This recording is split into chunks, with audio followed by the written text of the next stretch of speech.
Hello guys, this is Bhushan Gaikwad. Again आप सभी का स्वागत है फिर एक बार इस नए वीडियो लेक्चर में। दोस्तों, इस वीडियो लेक्चर में हमें डिस्कस करना है नैटेलिटी यानी बर्थ रेट के बारे में, मोर्टेलिटी यानी डेथ रेट के बारे में, और इसी के साथ सेक्स रेशियो के बारे में। ठीक है, तो ये सारी चीज़ें हम वन बाय वन डिस्कस करने वाले हैं। ठीक है, तो शुरुआत करते हैं नैटेलिटी। नैटेलिटी का मतलब क्या होता है? नैटेलिटी का मतलब होता है बर्थ रेट। ठीक है, नैटेलिटी ये जो टर्म है इसको यूज़ किया जाता है बर्थ रेट के लिए। अब बर्थ रेट क्या होता है? पॉपुलेशन का। हम देखते हैं कि एक पर्टिकुलर पॉपुलेशन में कितने बर्थ हो रहे हैं एक यूनिट टाइम में। यूनिट टाइम कुछ भी हो सकता है, एक महीने में, एक साल में, 10 साल में। जैसे हमारे इंडिया का सेंसस जनगणना हर 10 साल में होती है, तो हर 10 साल में ये जनगणना जब होती है तो वहाँ पे बर्थ रेट निकाला जाता है कि पूरे 10 साल में कितना बर्थ रेट बढ़ा है, मतलब कितने लोगों का बर्थ एक्स्ट्रा हुआ है। ठीक है, तो इस तरीके से नैटेलिटी यानी बर्थ रेट और डेथ रेट को देखा जाता है। तो नैटेलिटी के पहले समझते हैं। नैटेलिटी को बर्थ रेट बोला जाता है। ठीक है, बर्थ रेट बोला जाता है पॉपुलेशन का। It has a great influence on the population growth. Population की ग्रोथ पे इसका बहुत इंपॉर्टेंट रोल प्ले होता है। अगर नैटेलिटी रेट ज़्यादा है, बर्थ रेट ज़्यादा है डेथ रेट से बर्थ रेट ज़्यादा है, पैदा होने वालों की संख्या ज़्यादा है, मरने वालों की कम, तो ऐसे में ग्रोथ बढ़ेगी, पॉपुलेशन ग्रोथ बढ़ेगी। ठीक है, ग्रोथ होगा पॉपुलेशन का। और अगर हम बोलेंगे कि भाई बर्थ रेट जो है वो कम है और डेथ रेट ज़्यादा है, तो पॉपुलेशन घटेगी डेफिनेटली। ठीक है, बर्थ रेट पैदा होने वालों की संख्या कम है और मरने वालों की संख्या ज़्यादा है, तो बर्थ ग्रोथ रेट जो है वो कम होगा। ठीक है, तो इसी तरीके से हम बोलते हैं कि नैटेलिटी एक बर्थ रेट होता है, और बर्थ रेट या डेथ रेट जो भी है ये बहुत इंपॉर्टेंट रोल प्ले करता है किसमें? पॉपुलेशन को बताने के लिए, पॉपुलेशन की ग्रोथ बताने के लिए। Natality is a crude birth rate and specific birth rate. Natality यहाँ पे दो तरीके से बर्थ रेट शो करता है, क्रूड बर्थ रेट और एक होता है स्पेसिफिक। क्रूड मतलब raw birth rate, raw birth rate. ठीक है, जो हमको प्रॉपरली नहीं पता होता, लेकिन स्पेसिफिक यानी स्पेसिफिक बर्थ रेट होता है। ठीक है, जो हमें प्रॉपरली एक एक चीज को एक्सप्लेन करता है। ठीक है, तो क्रूड बर्थ रेट क्या होता है? It is used when calculating population size, that is birth पर 1000 पॉपुलेशन पर ईयर। तो यहाँ पे बोला है 1000 पॉपुलेशन के हिसाब से कितनी बर्थ पर ईयर हुई है। ठीक है, मतलब हर 1000 लोगों के पीछे कितने बर्थ हुए हैं, कितने नए यंग इंडिविजुअल पैदा हुए, हर 1000 लोगों के बीच में कितने नए यंग बर्थ हुए हैं। तो यहाँ पे बोलते हैं birth rate, crude birth rate इसको बोला जाता है, पर 1000 पीपल। ठीक है, द नंबर ऑफ बर्थ पर 1000 पीपल पर ईयर। तो हर 1000 लोगों के हिसाब से कितने नए इंडिविजुअल प्रोड्यूस हुए एक साल में। ठीक है, where age specific birth rate क्या होता है? ये रिलेटिव होता है to the specific criteria such as age. ठीक है, मतलब यहाँ पे एग्जाम्पल समझते हैं। एग्जाम्पल इसमें बोला है, if in a pond there were 200 carps fish last year and through reproduction 800 new fish are added. ठीक है, तो लास्ट ईयर जो बर्थ रेट था, यहाँ पे हम बोलते हैं लास्ट ईयर 200 कार्प्स फिशेस थी, 200 फिशेस एक पॉन्ड में थी। ठीक है, और इस साल हम देखते हैं पॉन्ड में फिशेस 800 नई फिशेस आ गई है, मतलब टोटल पॉपुलेशन 1000 हो गई है। तो यहाँ पे अगर हम एक क्रूड बर्थ रेट देखें, क्रूड बर्थ रेट यानी रॉ बर्थ रेट देखें, तो हम बोलेंगे 200 फिशेस पिछले साल थी, लास्ट ईयर थी। ठीक है, 200 लास्ट ईयर थी, और यहाँ पे 800 ऐड हो गई, 800 न्यू है। ठीक है, तो हम बोलेंगे बर्थ रेट कितना हुआ है? बर्थ रेट यानी 800 से बड़ा है, 800 से बड़ा है बर्थ रेट जो है वो 800 से बड़ा है। 800 बर्थ रेट हो गया है, यानी जो है फिशेस जो है 800 फिशेस एक्स्ट्रा है। ठीक है, अगर इसी को अगर हम बोलते हैं दैट इज कितनी फिशेस, यहाँ पे स्पेसिफिक बर्थ रेट की बात अगर करते हैं, तो हर फिश के पीछे कितने नई फिशेस एक्स्ट्रा आई है, तो हर फिशेस के साथ कितनी नई फिशेस एक्स्ट्रा आई है, तो हम बोलेंगे दैट इज 800 डिवाइड बाय 200। मतलब कैसा कि हर 200 फिश में से एक फिश ने कितनी न्यू फिशेस पैदा की, हर एक फिश के हिसाब से कितनी एक्स्ट्रा फिशेस ऐड हुई। तो 200 के लिए 800 फिशेस ऐड हुई, 200 के लिए 800 फिशेस ऐड हुई, मतलब एक फिश के लिए कितनी ऐड हुई होगी? 200 फिशेस के लिए 800 फिशेस ऐड हुई। तो एक फिश के लिए कितनी ऐड हुई होगी? दैट इज वन फिश के लिए हम देखते हैं 4 नई fishes, 4 new fishes have been added, 4 new fishes have been added. तो हम बोलेंगे भाई birth rate, crude birth rate हमने समझा यहाँ पे कि पिछले साल पॉपुलेशन 200 थी, इस साल पॉपुलेशन 800 एक्स्ट्रा आ गई है, तो 1000 हो गई है। ठीक है, तो पिछले साल 200 थी, इस साल 1000 है, तो जो पॉपुलेशन ग्रोथ हुई है, ध्यान दो, पिछले साल 200 थी, last year it was 200 and this year this is 1000। ठीक है, last year it is 200, this year it is 1000। तो पॉपुलेशन ग्रोथ कितने से हुई है? 800 से, उसको क्रूड बर्थ रेट बोलेंगे। ठीक है, दूसरा हमने बोला कि भाई हर हर एक स्पीशीज के मुकाबले कितनी नई स्पीशीज आई, हर एक स्पीशीज, हर एक फिशेस के मुकाबले कितने नई फिशेस आई, ठीक है, हर फिश के मुकाबले कितनी नई फिशेस आई, तो वो आई अराउंड हर एक फिश के लिए 4 नई फिशेस आई। ठीक है, इस हिसाब से 200 फिशेस के हिसाब से 800 फिशेस आई। ठीक है, तो इस तरीके से इसको स्पेसिफिक बर्थ रेट बोला जाता है। तो स्पेसिफिक का मतलब ये हो गया, दैट इज हर फिश के लिए कितनी नई फिशेस ऐड हुई। और जो क्रूड बर्थ रेट है हम बोलेंगे भाई पिछले साल 200 था, इस साल 100 है, तो जो बढ़ा तो कितने से बढ़ा, 800 से बढ़ा। ठीक है, नेक्स्ट हम बात करते हैं दैट इज नैटेलिटी के दो टाइप के बारे में, एक है एब्सोल्यूट नैटेलिटी और दूसरी है रियलाइज्ड नैटेलिटी। एब्सोल्यूट का मतलब जो कोई कंपटीशन नहीं होगा, कोई एनवायरमेंटल प्रेशर नहीं होगा। ठीक है, तो कितना बर्थ रेट होगा, जैसे ह्यूमंस की बात करते हैं। ठीक है, ह्यूमंस में हम देखते हैं मिसकैरेज होता है, मिसकैरेज यानी जब बेबी ग्रो हो रहा होता है तो उसकी डेथ वॉम्ब में ही हो जाती है।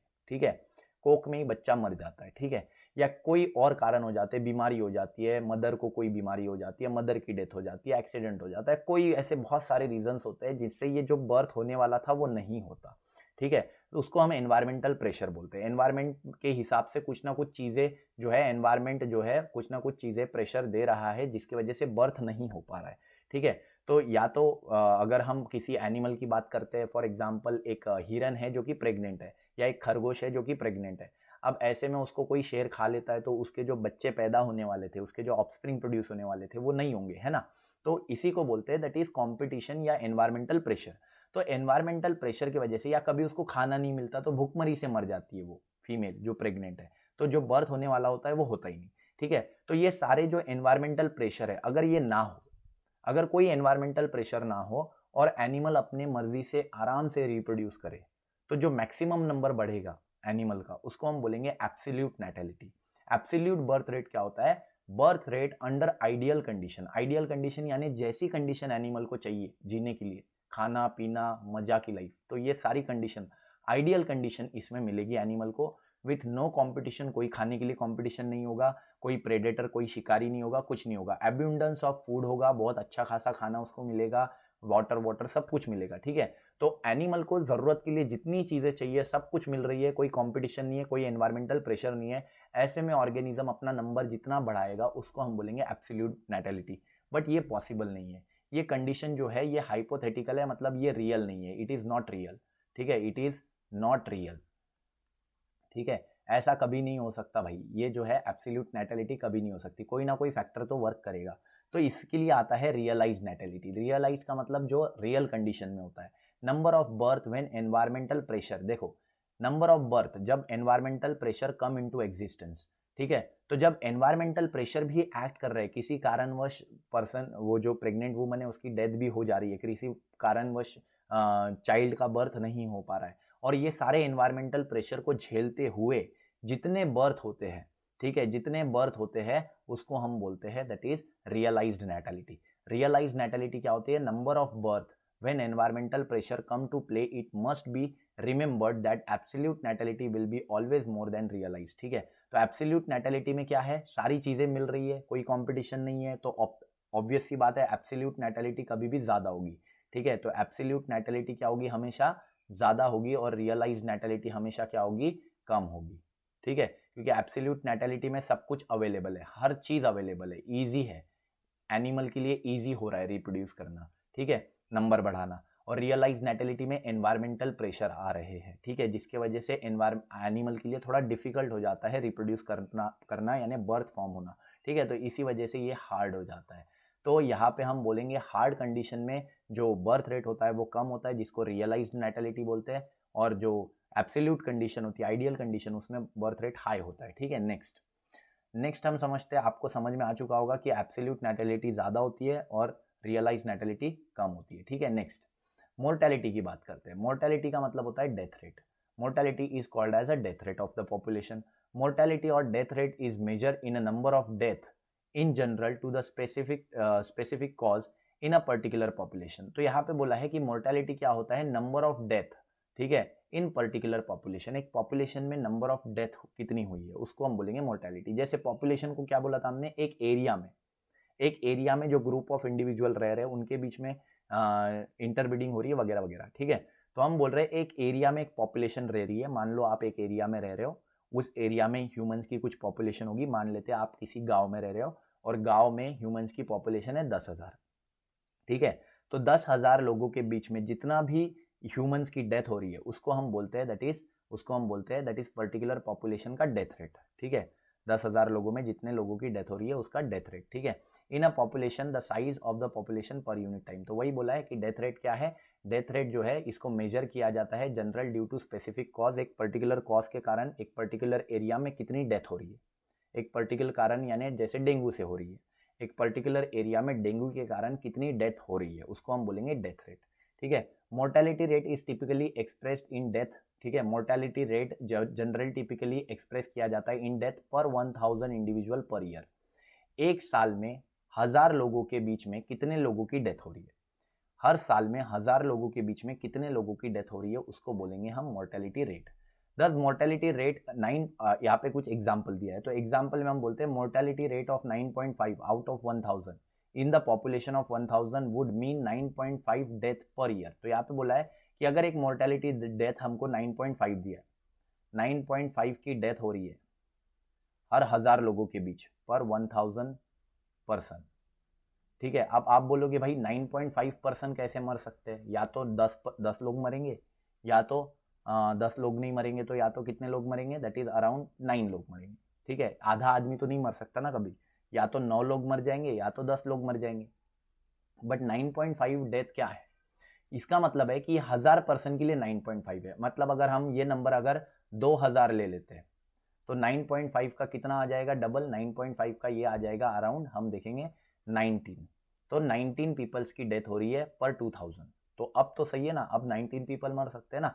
तो ऐसे ही अगर हम बोल रहे हैं एक गांव में 10,000 लोगों की पॉपुलेशन रह रही है, ठीक है, उस 10,000 लोगों में अगर डेथ रेट हमको 9.5 मिल रहा है, डेथ रेट क्या मिल रहा है 9.5, तो इसको इंटू 10 कर दो, तो ये कितना आएगा, अराउंड 95% की डेथ हो रही है हर 10,000 लोगों में, ठीक है। मतलब हर 1000 लोगों में 9.5% की डेथ हो रही है, तो हर 10,000 लोगों में 95% की डेथ हो रही है, इसको हम बोलेंगे डेथ रेट।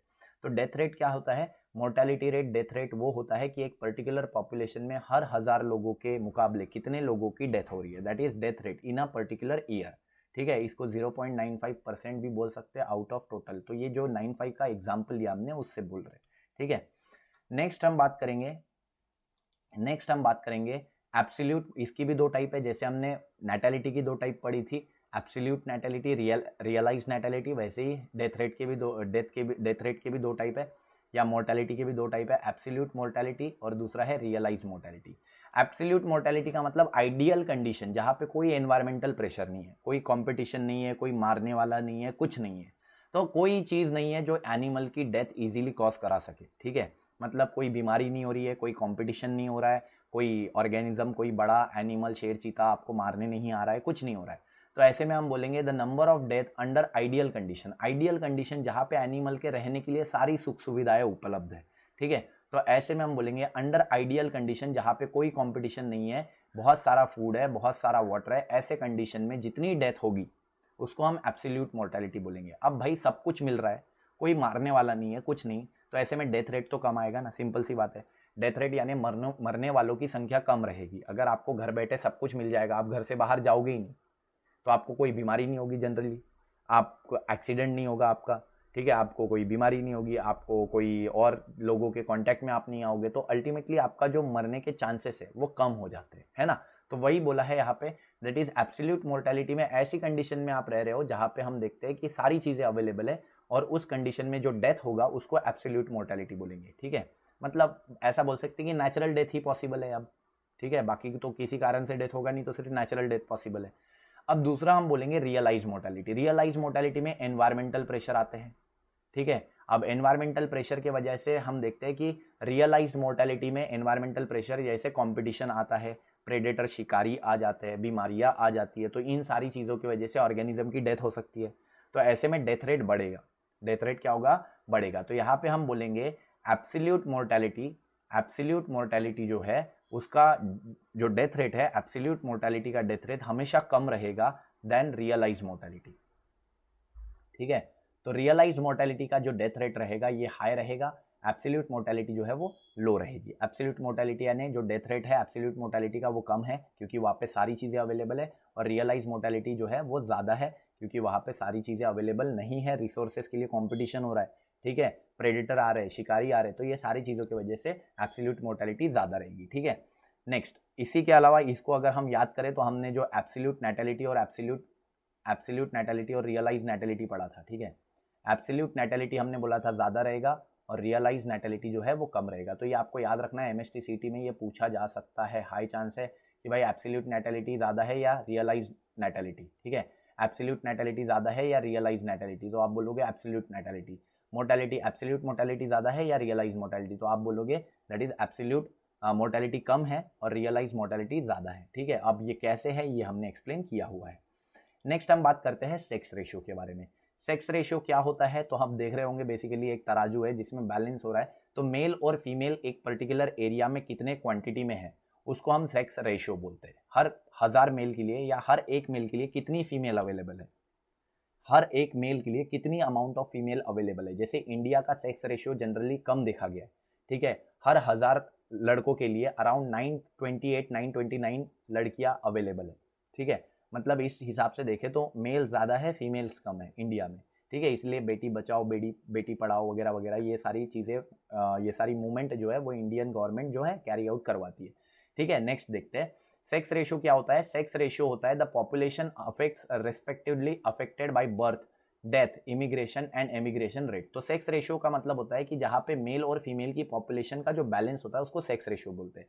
ठीक है, number of males and number of female found in particular geographical area is called as sex ratio, the ratio between the male and female of particular area। ठीक है, तो यहाँ पे बोला है sex ratio of population affect हो सकता है किन चीज़ों की वजह से, बर्थ के वजह से, डेथ के वजह से, इमिग्रेशन, एमिग्रेशन। जैसे एक एरिया में कुछ 10 लोग हैं, 10 में से 5 मेल है, 10 में से 6 मेल है, 4 फीमेल है। अब ये चारों फीमेल में से 2 फीमेल की डेथ हो गई तो अगेन सेक्स रेशियो कम हो गया।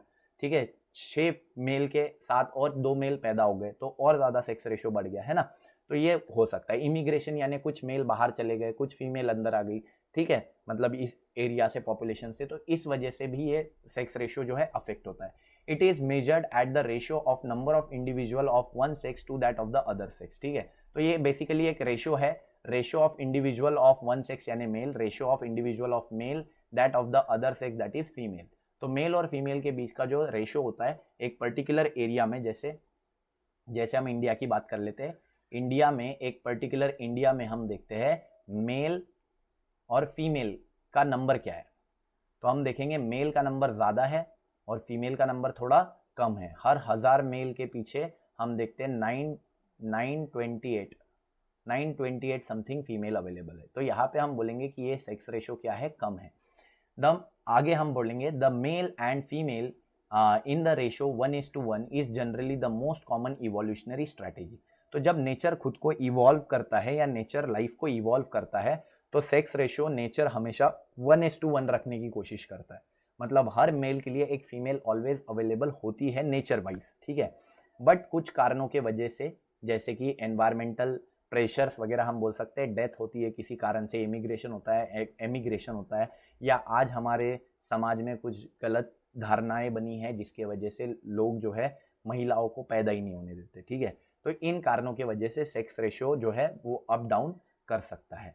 नेक्स्ट पैराग्राफ में हम समझते हैं एज डिस्ट्रीब्यूशन एज पिरामिड। ठीक है, तो एज डिस्ट्रीब्यूशन एज पिरामिड बहुत इंपॉर्टेंट रोल प्ले करता है। एज पिरामिड या एज डिस्ट्रीब्यूशन, यहाँ पे 3 कैटेगरी में एज को डिवाइड किया जाता है। पहली कैटेगरी आती है एज डिस्ट्रीब्यूशन में, जहाँ पे हम देखते हैं कि यंग पॉपुलेशन को मेजर किया जाता है कि कितनी यंग पॉपुलेशन है। दूसरी आती है दैट इज कि ओल्ड पॉपुलेशन कितनी है। देखो यहाँ पे प्री रिप्रोडक्टिव का मतलब होता है 0 to 14 ईयर की पॉपुलेशन, रिप्रोडक्टिव का मतलब होता है 15 to 40 ईयर जो रिप्रोड्यूस कर सकती है, अडल्ट जिसको बोलते हैं, और पोस्ट रिप्रोडक्टिव यानी 45 प्लस 88 प्लस ईयर। ठीक है, तो ऐसे 3 पॉपुलेशन है, 0 से लेके 14 तक यंग पॉपुलेशन, यंग यानी जो अभी रिप्रोड्यूस नहीं कर सकती बट आगे रिप्रोड्यूस करेगी। ठीक है, रिप्रोडक्टिव पॉपुलेशन यानी अडल्ट जो रिप्रोड्यूस कर सकते हैं, पोस्ट रिप्रोडक्टिव यानी अभी वो रिप्रोड्यूस बिल्कुल नहीं कर पाएंगे कभी। ठीक है, 45 साल से आगे के। ठीक है, तो ये इस तरीके से। तो देखो एज डिस्ट्रीब्यूशन क्या है, population is compared individual of different age. Population में अलग अलग एजेस के इंडिविजुअल को कंपेयर किया जाता है। ठीक है, तो यहाँ पे बोला है the age distribution that is % of individual of a given age पर ग्रुप। ठीक है, मतलब कितने % ऑफ इंडिविजुअल एक पर्टिकुलर एज ग्रुप के हमारे पॉपुलेशन में है, कितने % ऑफ इंडिविजुअल एक एज ग्रुप के हमारे पॉपुलेशन में है, जैसे आप एक एरिया में रह रहे हो, मैं नागपुर में रह रहा हूँ, तो मैं बोलूँगा नागपुर में जो यंग इंडिविजुअल का नंबर है वो मैं बोल दूंगा 50,000 है। 50,000 जो है बच्चे रहते हैं नागपुर में, ठीक है। मैं बोलूँगा 1 लाख अडल्ट रहते हैं, 1 लाख अराउंड अडल्ट रहते हैं, और मैं बोलूँगा 1 लाख या 1.5 लाख के आसपास ओल्ड पीपल भी रह रहे हैं, ठीक है, या 70-80 हज़ार ओल्ड पीपल रह रहे हैं। तो ये पॉपुलेशन का कर्व कैसा बनेगा, हमने बोला 50,000, हमने बोला यहाँ पे समझते हैं, हमने बोला 50,000, ये 50,000 हमने बोला, 50,000 क्या है यहाँ पे, दैट इज यंग इंडिविजुअल है। फिर उसके नीचे मैंने बोला 1 लाख, 1 लाख यानी थोड़ा बड़ा, ठीक है, इससे बड़ा हमने बोला अडल्ट है, ठीक है, 1 लाख, वन लाख, ठीक है। और हमने बोला 70 से 80 हज़ार, मतलब इससे थोड़ा बड़ा और इससे थोड़ा छोटा, 70 से 80 हज़ार यहाँ पे हमारे पास ओल्ड पॉपुलेशन है। तो अगर हम देखें तो ये पिरामिड कुछ ऐसा बन रहा है, ठीक है। अब अगर देखें तो ये वाला जो पिरामिड है ये मैच कर रहा है, ठीक है। तो ये जो पिरामिड है ये वाला पिरामिड मैच कर रहा है ना। तो ये ऐसा पिरामिड बनता है। इसमें ग्रोथ क्या होगी आगे, इसको पक्का नहीं बोल सकते क्योंकि इसमें यंग इंडिविजुअल कम है तो ग्रोथ कम ही होगी, ग्रोथ रेट कम होगा, ठीक है। तो ऐसे हम ग्रोथ का पता लगा सकते हैं, ठीक है। तो ये पिरामिड देखो, इसमें आपको दिख रहा होगा ब्लू कलर की जो लाइन है वो रिप्रेजेंट कर रही है यंग को, ठीक है। 0 to 14 ईयर के जो बच्चे होते हैं उसको रिप्रेजेंट कर रही है ब्लू कलर की लाइन, ठीक है। तो ब्लू कलर की line is representing two the young individual, yellow line is representing the 15 to 44 year यानी रिप्रोडक्टिव अडल्ट ग्रुप को, और जो ये लाइन है दैट इज ऑरेंज कलर की लाइन जो है वो रिप्रेजेंट कर रही है ओल्ड ग्रुप को, ठीक है। तो यहाँ पे आप देखो यंग इंडिविजुअल का नंबर ज़्यादा है और ओल्ड का सबसे कम है, तो पिरामिड शेप पूरा स्ट्रक्चर बन रहा है ट्राइंगुलर। तो ऐसे में ग्रोथ होने वाली है आगे, ग्रोथ रेट हाई होने वाला है यहाँ पे, ग्रोथ रेट आगे क्या होने वाला है, हाई, क्योंकि ये जो ग्रुप है, ठीक है, प्री रिप्रोडक्टिव का बच्चों का, ये आगे जाके रिप्रोडक्टिव बनेगा और ये जो है रिप्रोड्यूस करके पॉपुलेशन का साइज बढ़ाएगा, ठीक है। दूसरा हम जो पिरामिड देख रहे हैं ये भी पिरामिड ऐसा ही दिख रहा है, यहाँ पे भी ग्रोथ होने वाली है लेकिन एक्सपोनेंशियल नहीं, इसमें जो ग्रोथ होगी वो एक्सपोनेंशियल होगी, बहुत ज़्यादा ग्रोथ होगी एक्सपोनेंशियल। इसमें भी ग्रोथ होगी, इसमें भी जो यंग इंडिविजुअल है वो ज़्यादा है, ठीक है, अडल्ट थोड़े कम है और ओल्ड सबसे कम है, तो इसमें भी ग्रोथ होगी लेकिन एक्सपोनेंशियल नहीं होगी, ठीक है। तीसरे में हम देखते हैं दैट इज अडल्ट और यंग का नंबर सेम है और ओल्ड का भी ऑलमोस्ट सेम है, तो यहाँ पे ग्रोथ जो है वो कांस्टेंट रहेगी, ग्रोथ कैसी रहेगी, कांस्टेंट रहेगी, ठीक है। और क्योंकि तीनों का नंबर ऑलमोस्ट सेम है ना भाई, देखो तीनों का नंबर क्या है, ऑलमोस्ट सेम है, एक ही लाइन में आ रहा है। यहाँ पे हम देख रहे हैं यंग इंडिविजुअल का नंबर बहुत कम है और ओल्ड का ज़्यादा है, तो ये ग्राफ ऐसा बाहर जा रहा है, तो बाहर जा रहा है तो यहाँ पे पॉपुलेशन डिक्रीज होगी। डिक्रीज क्यों होगी, क्योंकि यंग इंडिविजुअल कम है। अब यंग इंडिविजुअल अगर कम है तो आगे जब वो रिप्रोड्यूस करेंगे तो वो कम ही इंडिविजुअल प्रोड्यूस करेंगे ना, तो यहाँ पे जो ग्रोथ रेट है वो डिक्रीज होगा, ग्रोथ रेट क्या होगा, डिक्रीज होगा, ठीक है। तो ये आपको समझ चुका होगा, यहाँ पे हाई ग्रोथ रेट होगा, हाई ग्रोथ रेट होगा, ठीक है। यहाँ पे भी ग्रोथ रेट होगा लेकिन थोड़ा सा ही होगा, ठीक है, यहाँ पे भी ग्रोथ होगा, हाई नहीं होगा लेकिन, ठीक है। यहाँ ग्रोथ रेट कांस्टेंट रहेगा, यहाँ कांस्टेंट रहेगा और यहाँ ग्रोथ रेट डिक्रीज करेगा, ठीक है। तो यहाँ पे बहुत ज़्यादा हाई होगा, यहाँ पे नॉर्मली हाई होगा, ठीक है, यहाँ पे कांस्टेंट रहेगा और यहाँ पे डिक्रीज करेगा, ठीक है। तो इस तरीके से ये वीडियो लेक्चर यहाँ पे खत्म होता है। ये डायग्राम्स अच्छे से समझ लो, इस पे क्वेश्चन MHT CT में नीट में आने के चांसेस बहुत ज़्यादा होते हैं, ठीक है। तो ये लेक्चर अगर आपको समझ में आया है तो वीडियो को लाइक कीजिए, दोस्तों के साथ शेयर कीजिए, चैनल पर नए होंगे तो सब्सक्राइब कीजिए। ऐसे हमारे वीडियोज़ के साथ बने रहिए, खुश रहिए, ज़िंदगी के मज़े लेते रहिए। तब तक के लिए थैंक यू वेरी मच।